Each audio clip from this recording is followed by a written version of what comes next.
Hello everybody, I'm Raphael Perry and it's time for some more Lone Wolf. And tonight we get to begin Book 4, The Chasm of Doom. And it's going to be an interesting one because of the initial 5 books in the series, this is probably, well, if it's not the one I have least memories of, it'll be second least. I am much more familiar with the first 3 books than with books 4 and 5. So that'll be fun. What do I recall? Well, for starters, here is our map of southern Sommerlund and the parts of it that border on Vasagonia. And in this book we get to meet the Vasagonians. The Vasagonians, of course, being a bit like the Tarkans from the Chronicles of Narnia. And that's probably the best way to look at them rather than trying to make some kind of real life analogy. You could say the Ice Barbarians of Kelt are Eskimos, the Vasagonians are all sort of Persian, Turkish type characters. It's fine, right? The thing about Magnamund is there are many human cultures that are distinct and different from one another and beautiful in their difference. In many fantasy settings, the humans are generic and uniformly the same almost everywhere. Ravenloft would be a really good example of this, actually.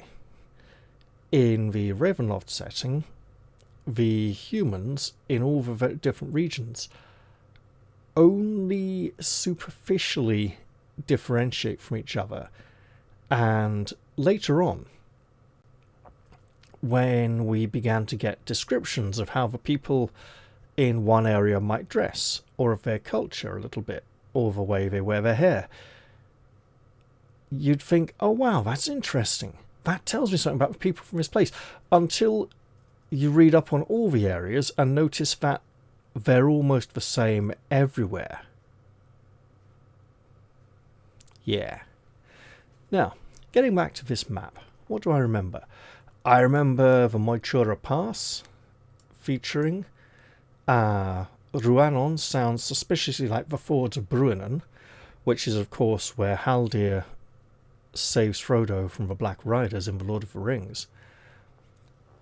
Of course we have the Macon Gorge from Doom Falls and beginning of parts of Vasagonia. I don't think we particularly head into the eastern portion of this map very much in this book, which makes the legend up here on the top left, on the top right, sorry. Did I say left? I mean the whole right hand side. I'm not sure we go past this mountain range or the Macon Mire Swamp. Now, Macon Gorge. That could possibly be Marken Gorge, but Macon fits more in line with the Somlending pronunciations. Speaking of which, oh yeah, there's Holmgard, there's Raggadorn, Durenor's over here, and if we really want, we can really lazily superimpose, crudely like that, very badly, and arrange the back, arrange the front, and it roughly overlaps. Okay, and then of course we got Kalt up here, and if we wanted to we could go, oh look, that is Anscaven there, so that's like here pretty much, you know. And there's the smaller map that I was originally going to use for book 3, which turned out to be not quite as in focus, so that's all okay. So I've finished messing around with the background layer now. I believe the adventure takes part mostly in this portion of the map, along the road from Holmgard to Ruanon and the ruins of Macon. Now, something that strikes me as interesting is this road here, heading from Lujar up between Kadan and Tamel, which seems to peter out and go nowhere. It's possible this road was never finished, people gave up on it because it wasn't going anywhere useful. It's possible that it was a road to Ragadan, which has been completely overgrown and faded into disuse in the wildlands. It's an interesting mystery, and I'm not sure it's touched upon at this point. But let's get back to the adventure. Oh, there is one interesting... No, let's not. This banner tells us a lot. Okay, obviously the pole is here. The wing indicates speed and elevation rising above everything. We're not going to talk about the stars just yet. The claws are outstretched as if to grab or grasp. And that could be viewed as a long reach in the sort of ankle. And these lightning bolts. So he's above you all. His reach is far. And he grasps what he wants and he takes it. And he strikes like lightning, destroying everything that is against him. The banner of Feru Fezan. So there is something I think I'd like to say about this book, but I'm going to save it for an appropriate point. It's a little too early and would be, you know, maybe a little bit of a spoiler if you haven't experienced the adventure already. Speaking of experiencing the adventure, let's head to the introduction. Ruanon is a remote mining province to the south of your homeland, Sommerlund. Oh, that's right, yeah. So, memories. A certain incident in or near Eshnar, with a very memorable illustration. Something about a mine, travelling through a mine in the mountains. I think in the mine there's some kind of cat monster called an elix or something with great big sharp claws hiding behind a door. Lots of bandits and brigands in this area. I recall Lone Wolf running for the safety of an armed compound and an officer running out with a bow in one hand and a shield in the other. The shield to protect him from enemies firing arrows until he can get close enough to fire some of his own to protect Lone Wolf as he runs, I think, from dogs or trained wolves.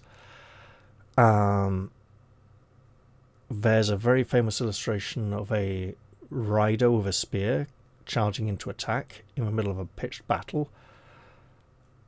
And of course, showdown at the Macon Gorge at the end of the adventure with a quite enjoyable incident if I can get hold of a flask of holy water, I think. So let's see how I do. Ruanon is a remote mining province to the south of your homeland, Sommerlund. Nestling between the sullen peaks of the Derncrag and Macon Mountains, the people of this province have long prospered from their toil in the ore-rich mines, living and enjoying their wealth under the protection of their lord, Baron Vanalund. The gold and gems that are mined at Ruanon yield an important source of revenue to your homeland. The heavily guarded convoy of wagons that leave the province and journey to the capital has become a regular monthly routine. A routine that had never been broken until 1 month ago when suddenly all contact with Ruanon ceased. A troop of 100 cavalry from the King's Guard were immediately dispatched to investigate the whereabouts of the missing convoy. Their commanding officer, Captain Deval, was ordered to report back to the king as soon as contact was made, but he and his men have not returned. They too have disappeared without trace. The king has summoned you, Lone Wolf, last of the Kai Lords, to his citadel at Holmgard.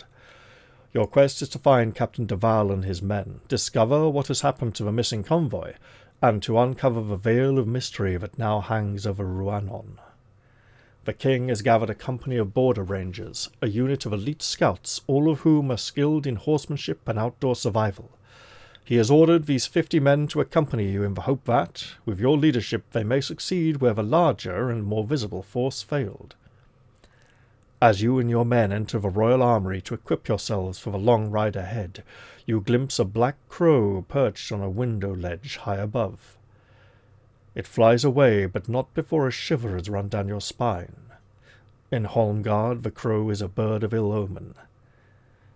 And we know that in the first 1 or 2 books, our enemies used crows to convey messages, possibly even to communicate with them directly, rather than having them carry written messages.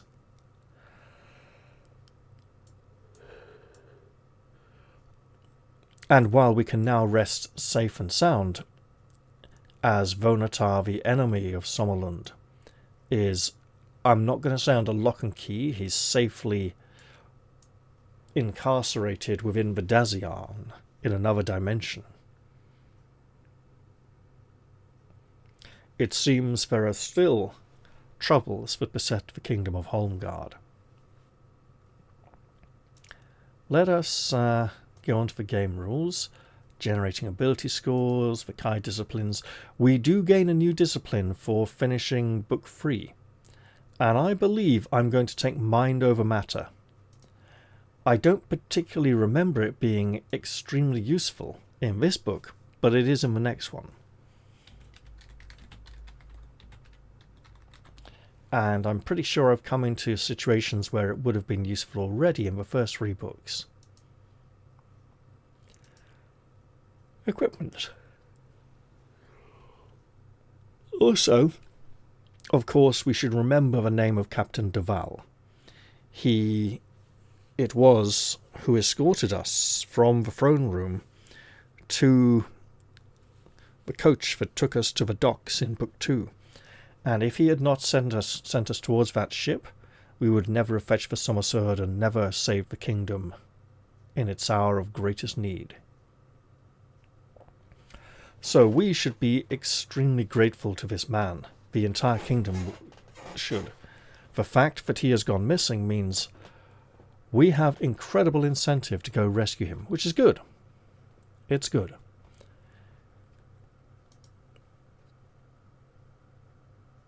Although I'm not going to say it yet.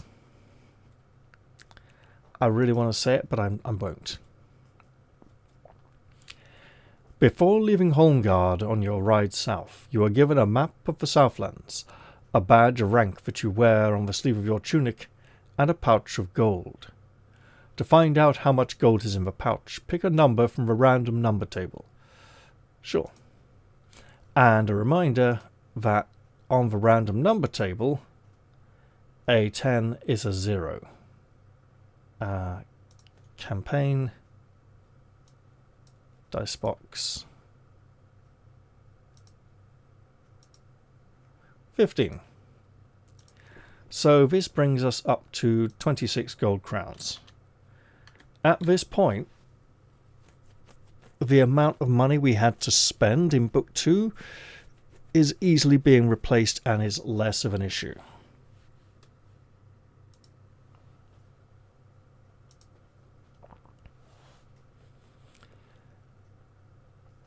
You may take your pick of the following items, in addition to those you already possess, but remember you may only carry 2 weapons, although apparently the community all believe the Summer Sword is not a weapon, even though it blatantly is, and that it is a weapon-like special item. I will abide by that decision, but it means I'm not going to need weapons very much for a long time. You may take up to 6 of the following: a warhammer, a dagger, 2 potions of Lormspur, I believe 6 of the following. This may count as one choice, or they may each count as an individual, right? I don't think I'm going to need 6 one way or another. A sword, a spear, 5 special rations, a mace, chainmail waistcoat, we are absolutely grabbing that, and a shield, we already have one. So, we will absolutely take the chainmail waistcoat to wear over the padded leather waistcoat. You wear metal armor over padding so it hurts less when you get hit.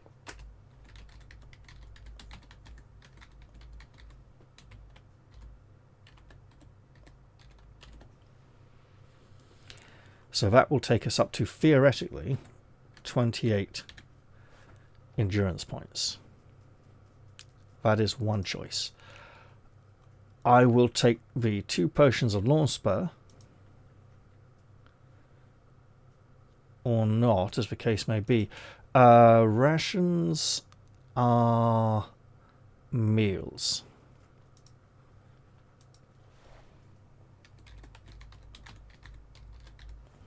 We'll take 2.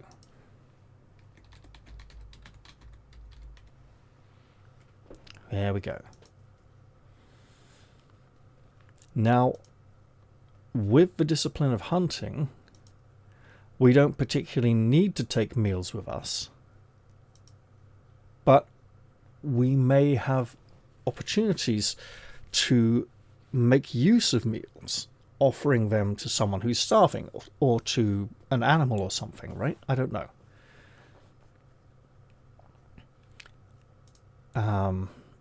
With all that in mind, we know the rules for combat, so we'll get to the Kai wisdom for this adventure.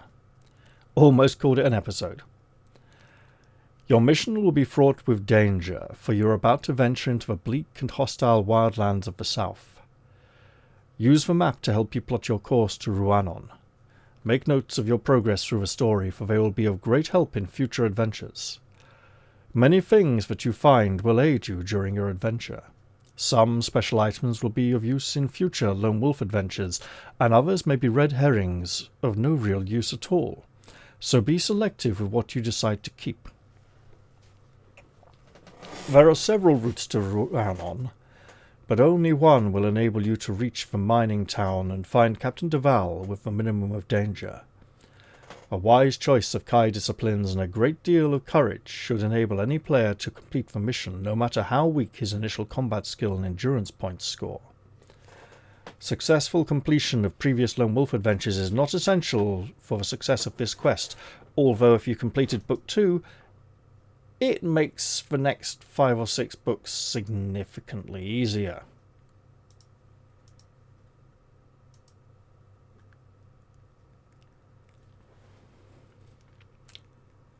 For 3 days you lead your brave company of rangers across the lush plains of southern Sommerlund on the first stage of your urgent mission.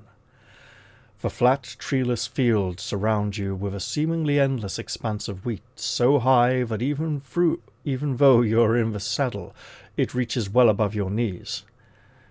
Your horses seem to be swimming through a vast yellow sea of corn that is only interrupted by an occasional track or group of isolated farmhouses. The southerners welcome your sudden appearance, but you only make the briefest stops for food and rest, neither wishing to risk becoming a burden, nor alarm these good people with your mission. By noon on the 4th day you reach the pass of Moichura. Here the plains give way to the broken foothills of the Derncrag Mountains. You soon reach a highway, the surface cracked and full of potholes, heading off towards the south. This is the notorious Ruanon Pike. South of the pass, the Ruanon Pike crosses 100 miles of open territory known as Raiders' Road. Bandit tribes from the wildlands and Gaiac warbands from the mountains of the west frequently ambush those who travel along the pike, and the regular shipment of gold and gems from the mines at Ruanon have sometimes yielded rich pickings to these merciless robbers. "Point and flankers!" you shout. Immediately, 3 groups of rangers peel away from the column and spur their horses to a gallop. You watch with pride as the expert horsemen take up their scouting positions at the front and sides of the company. It is late afternoon when a ranger scout approaches the company from the west. He points towards a craggy outcrop where a thin spiral of wood smoke betrays a hut hidden beneath the overhanging rock. We can investigate the hut, or ignore it and continue on our ride along the Ruanon Pike.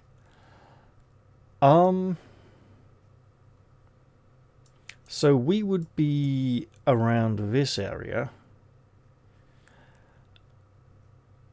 I am aware there are some nasty traps. I will investigate the hut. The smoke indicates that it is currently occupied. Hello? There we go. An escort of 5 rangers accompanies you along the twisting narrow track that leads to the hut. The rough stone walls are covered with a damp moss, into which is set a curious oval door. There are no windows. You have dismounted and are approaching the door when suddenly a man's voice calls from inside the hut. "Come in, Lone Wolf. I've been expecting you." Well, we will open the door and enter. This could be a trap. But he knows who I am. And he doesn't seem to be able to see me. Ah, yes, we're going to be opening this one, definitely.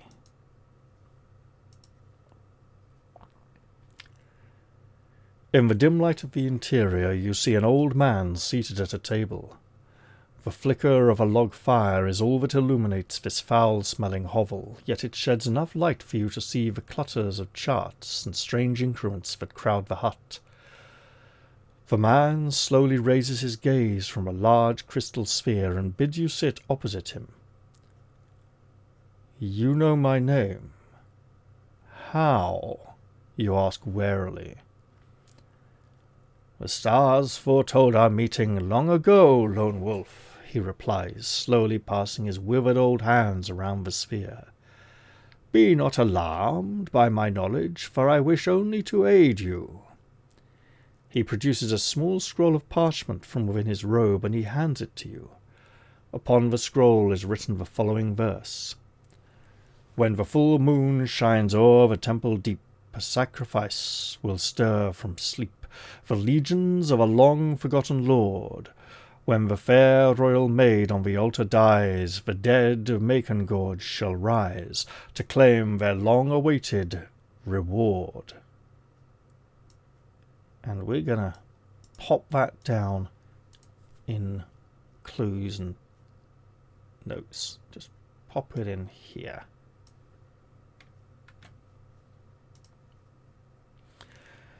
You ask the meaning of the strange verse, but the old man does not answer you. He seems to have fallen into a deep trance. You lean across the cluttered table to waken him and are shocked to see your hand pass straight through his body. Gradually his image begins to fade. Within seconds he has disappeared completely. You place the scroll in your pocket. Mark this as a special item on your action chart. You quickly leave the hut, pausing only to wipe the cold sweat from your brow. He may indeed have been dead a very long time. Or not even here.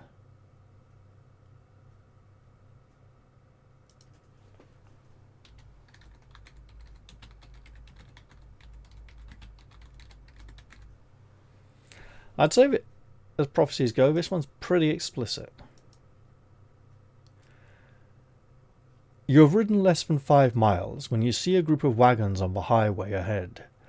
They are painted in a gaudy mix of bright colours and drawn by teams of oxen. A huge tasseled banner flies above the leading wagon, which bears the following proclamation. The famous Azagir players, troubadours to the imperial courts of Magnamund. One of them seems bored. The other seems rather more excited.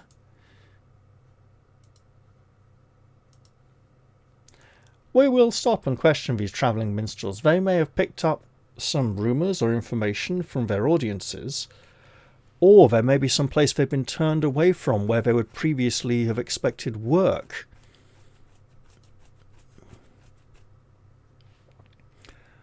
You signal to the driver to stop. The wagons halt, and a small moon-faced man in a bright pink tunic throws open the rear door of the leading carriage. He shouts and curses the driver as he descends the ladder, pausing only to adjust the cummerbund that barely covers his huge stomach.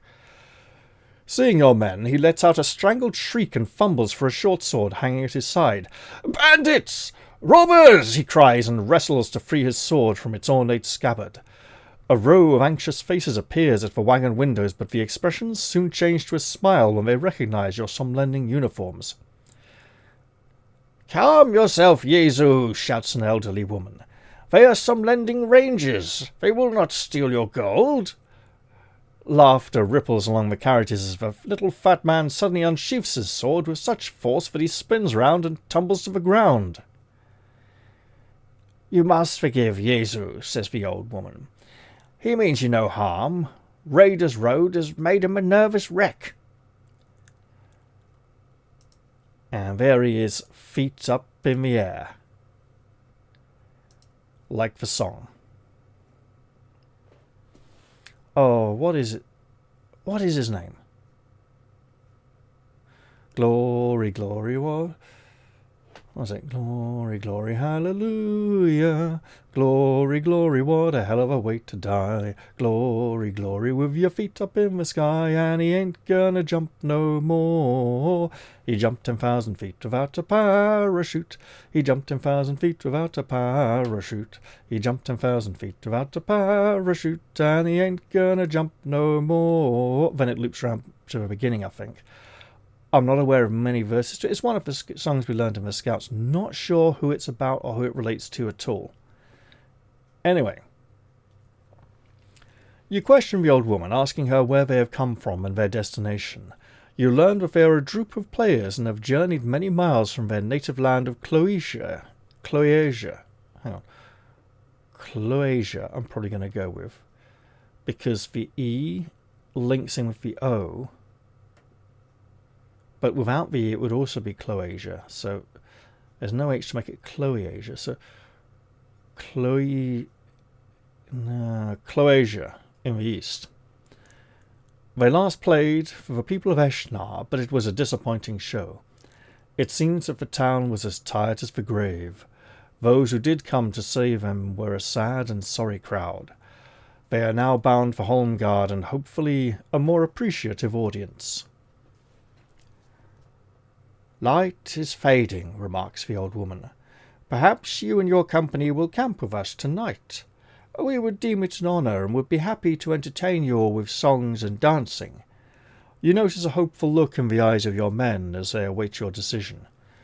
We could press on to Ruanon and attempt to make a forced march through the night. Or we could rest here. Now,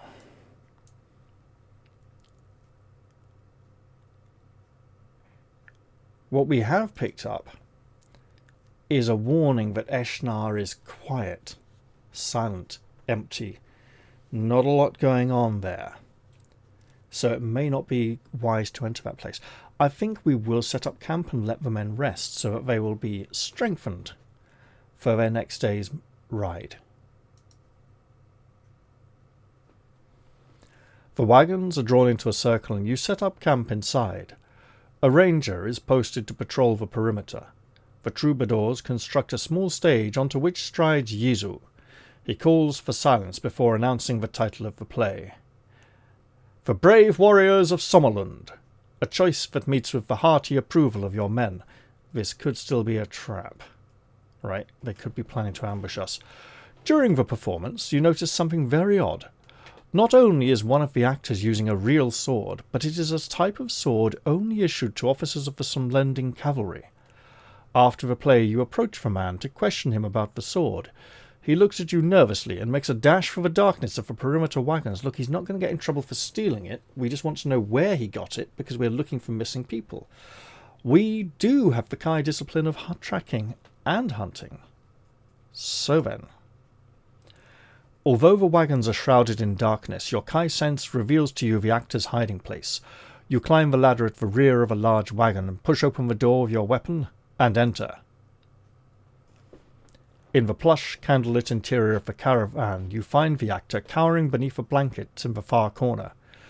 You flick the blanket aside, presumably with the tip of a weapon, and ask the petrified man to explain how he came to possess such a fine sword.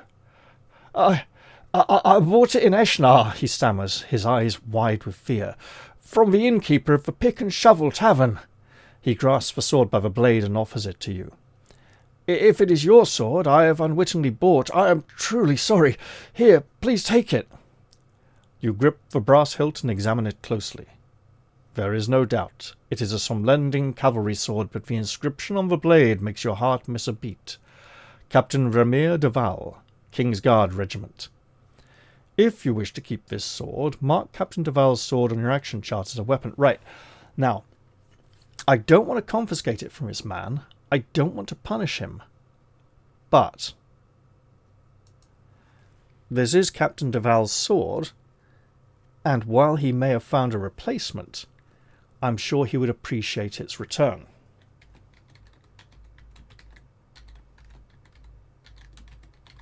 So we shall be taking it with us.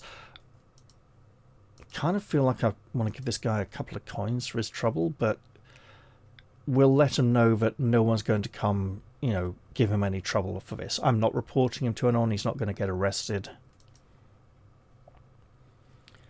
You return to the troubadour's stage in time for a meal that has been prepared by your hosts. The steaming broth smells most appetizing. We will accept the meal. This may be folly, but we're going to do it anyway. The food is delicious. You eat your fill and then make preparations for a good night's sleep.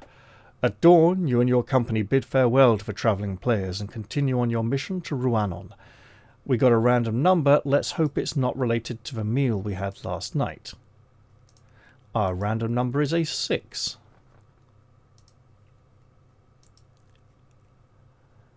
Mile after mile you ride across the flat and desolate landscape surrounding the Ruanon Pike. You have entered the wildlands south of the pass of Moituria, and cannot use the Kai discipline of hunting to hunt for food in this desolate area, in which case I am grateful that I did not choose to eat my own rations last night. Yet in spite of the uninspiring view, your men seem in fine spirits. They sing rousing marching songs to relieve the tedium of the journey and help to allay fears of what may lie ahead. During the afternoon, storm clouds gather above the peaks of the Derncrag Mountains to the west, and the roll of distant thunder warns of imminent rain. It is late afternoon when your scouts sight a coaching tavern on the highway ahead. It is a large stone building that has been fortified. We can stop here for the night. The storm will probably slow us anyway. I know we have a sense of impending urgency and there's people who need rescue, but that cavalry company travelled all the way down here.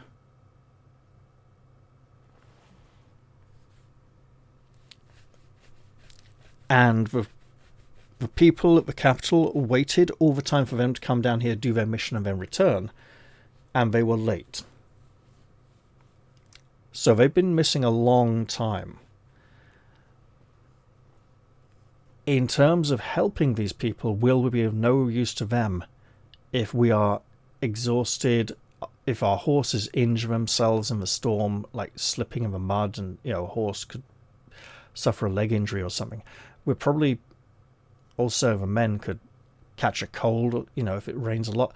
We're probably better off waiting out the storm and carrying on. A few hours are probably not going to make the biggest difference if to the state of the missing men. Their condition is either, pretty bad already. Well, it's not going to get massively worse if they've survived this long, right? The sound of a tolling bell drifts across the barren landscape. Window shutters slam down, but eyes still peer at you from the arrow slits carved into the walls. You draw your company to a halt outside the wide tavern doors. "We are Somlending. We seek shelter for the night and fodder for our mounts," you shout. There is a long pause before a voice answers your call, and just another random dice roll. Not a lot we can do to influence this, so we get a 7. 5, 6, 7. That's oddly,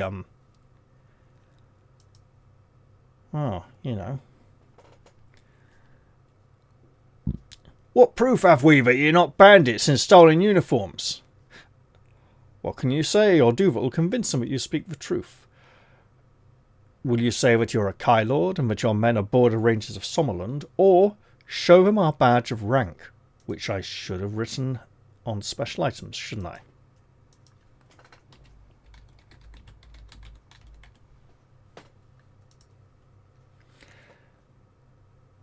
If they don't recognize this badge, then maybe the land we are in is too foreign already for our authority to matter. Especially if they recognize it but refuse to recognize the authority that it signifies or bestows. Sorry, I'm yawning a bit. That's not good, because if we say we're a Kai Lord, that should be evident from our cloak already. And as we declare our men as border rangers, if they are enemies, it's probably better to be a little more anonymous and show them the badge. You hear the thud of a heavy drawbar sliding back, and a burly man dressed in a leather jerkin appears at the tavern door. "Welcome to my humble inn, my lord. Pardon my suspicion, but this is a very dangerous area. One mistake can cost us our lives." You signal to your men to stable their horses, and you follow the innkeeper into his tavern. The bar looks more like an armoury than a drinking hall. Quivers of arrows stand beside each of the iron-studded window shutters, and racks of spears line the far wall. The place is deserted except for 3 young men who all bear a strong resemblance to the tavern keeper. One of them has his head swathed in bandages. Well, we do know this is a dangerous area where there's lots of bandits around. You ask the tavern keeper how much he will charge for your men to billet here tonight, and are quite surprised to hear his reply. "Nothing," he says, moving tables aside so that your rangers can sleep on the tavern floor. "Your presence here tonight will be worth more than gold to us. We've been attacked by bandits every night since the last full moon." As the last of your men return from the stables, the doors are closed and barred. It has started to rain, and your men seem greatly relieved to be inside where it is warm and dry. Is anyone guarding the stables? We can question the tavern keeper about the nature of the bandit raids, ask of any news he may have heard about Ruanon in the last month. We could theoretically ask that after any potential assault. He might not know about news from Ruanon. He should definitely know about any bandit raids on this inn. If he and the 3 lads are imposters, bandits who've actually cleaned out the place, then I find the bandages round the head of one of them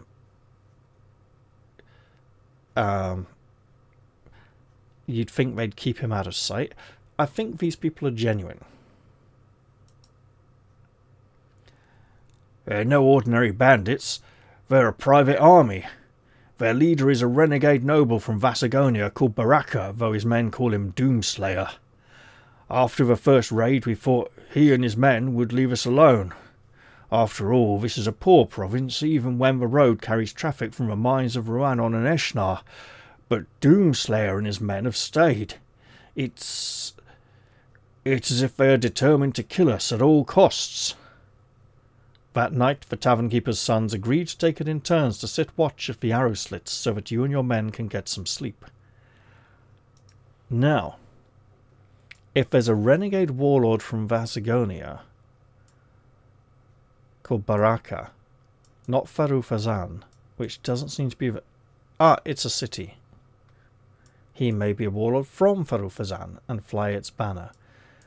But if he's here rampaging the area, in some lending territory, between the Moitura Pass and Ruanon itself, then he is probably responsible for the disappearance of the royal cavalry who came down here to investigate. You're hungry and must eat a meal before you sleep or lose 3 endurance points. You know what? On this occasion, I will free up a backpack's place and consume a meal. You have been asleep for only 2 hours when you are awoken by the sound of a tolling bell. "Bandits!" screams the tavern keeper. "They've got into the stables!" Who was guarding the stables? I suspect no one. You must act quickly or the bandits will steal your horses. The tavern keeper tells you that there are two ways to the stables from here. You can either leave through the front door and run around to the side of the tavern, or climb the stairs to the first floor window and jump down onto the stable roof. They won't be expecting that. Other people can use the front door. We'll go through the first floor window. A bolt of lightning gashes the stormy sky, illuminating the figures of the bandits as they creep into the stables. Crouching on the... Well, they're probably not creeping if an alarm bell's been sounded. Right? Crouching on the balcony, you signal to your men to prepare themselves. Dropping onto the stable floor, you discover to your dismay that the clay tiles are wafer thin and splinter beneath your weight. You crash straight through the flimsy roof into the hay below. Luckily, you're unharmed by the fall and quickly get to your feet, but a bandit stands barely inches from your face, his sword raised to strike. Yeah, but he's only got combat skill 16, so he's pretty dead. Okay.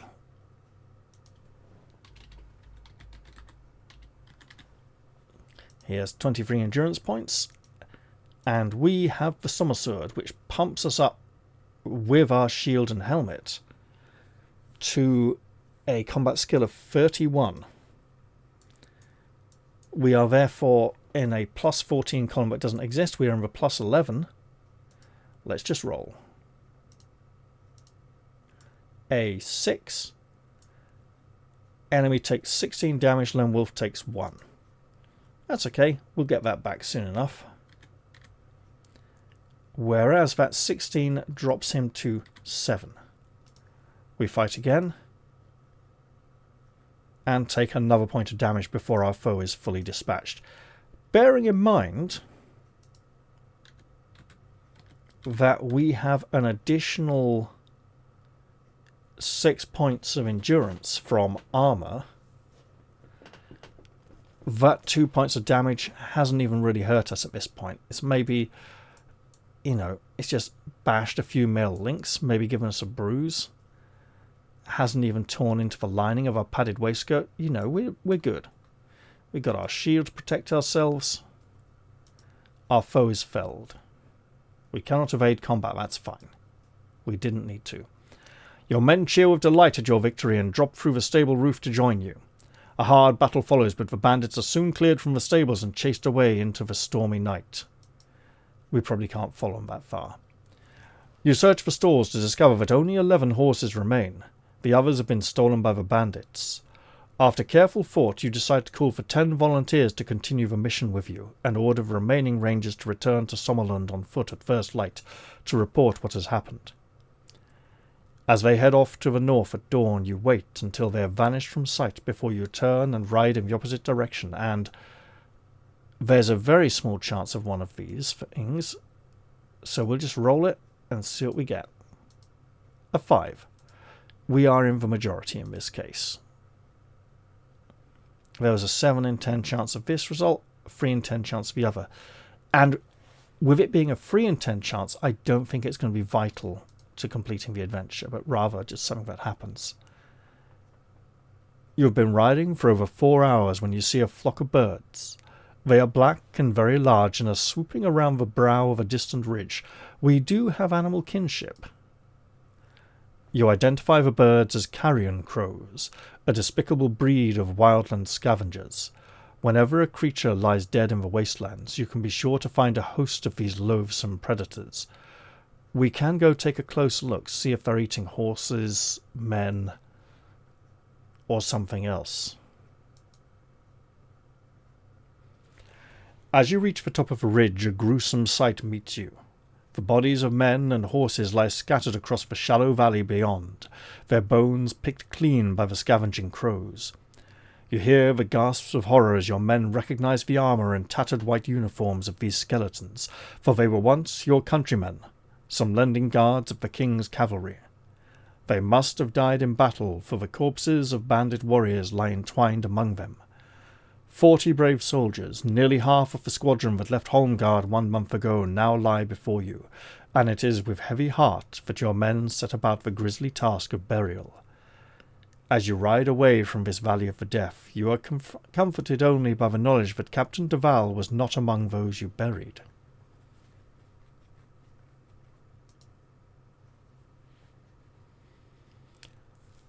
After many hours of riding, you reach a highway junction. You have left the wildlands and may once again use the Kai discipline of hunting to gain your food. A large signpost indicates two destinations: Ruanon to the south, 60 miles, and east to Eshnar, 40 miles, presumably closer and a good resting point. But speaking of resting, I think I'm going to end the episode here, because I started playing a new game yesterday. I'm recording it for the channel, and I really would like to play that again some more before morning, after I've had a drink to wet my throat, which is getting pretty dry. Now, the thing I wanted to say, I will bring it up at this point. This book makes a departure for the series, and I'll explain how. In Book 1, we start at the Kai Monastery, and our objective is to get to Holmgard. That is made very clear at the beginning, and it is what we do. In Book 2, our objective is clearly to head to Ruanon, receive the Summer Sword in exchange for the Seal of Hamadal, and return it back to Holmgard. And when we do that, the book ends. In Book 3, our goal is to head to Kalt, capture Vonotar, and return him to Sommerlund for trial. In Book 4, our mission is to head south, find the missing rangers, and find out why there's been no reports from Ruanon for some time. However, that's not our mission. Our mission is to go south, find the missing cavalry, find out what's going on in Ruanon. But when we find out what's going on in Ruanon, the adventure opens up and another objective reveals itself, and that becomes the final end of the book. We have had hints at that, such as the scroll with the prophecy on it. And I should note the section 120.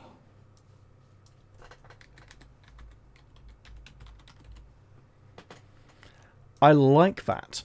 I like the fact that the adventure opens up in an unexpected manner.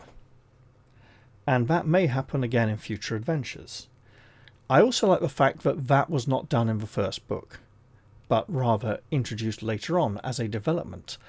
It's an evolution of the series, and one that I fully appreciate. I don't think that